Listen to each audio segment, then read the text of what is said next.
Qu'est-ce qu'on a comme recul? On a le recul des données des laboratoires pharmaceutiques eux-mêmes, que ce soit Pfizer ou Pfizer. Vous savez qu'il y a Pfizer-BioNTech d'un côté et de l'autre côté Moderna, qui ont donné lieu à des investissements absolument massifs et qui sont soutenus par des multinationales du médicament, de la vaccination ou même de l'information, de la data. Et qui finalement sont des entreprises qui ont été condamnées à de nombreuses reprises, déjà pour savoir d'où ils parlent, pour falsification de données, pour commission occulte, c'est-à-dire d'avoir donné de l'argent à des gens en charge de prendre des décisions à haut niveau de responsabilité pour que les décisions soient influencées. Une sorte de lobbyisme qui frise la corruption, si vous voulez. Ça s'appelle commission occulte.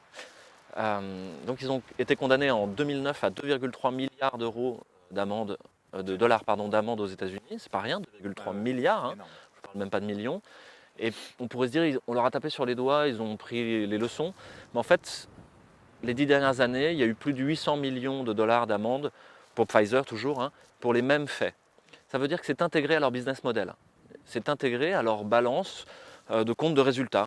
On peut se permettre tant d'amendes, on gagnera quand même suffisamment d'argent. Et sur une vaccination à 7 milliards d'humains, vous imaginez que la marge est confortable, surtout dans quelque chose qui est finalement assez peu coûteux à produire. Voilà d'où on tire nos données. Et pour le moment, ce sont les seules données disponibles, puisque les données de l'Agence européenne du médicament qui a fourni la MM conditionnelle sont les données de Pfizer.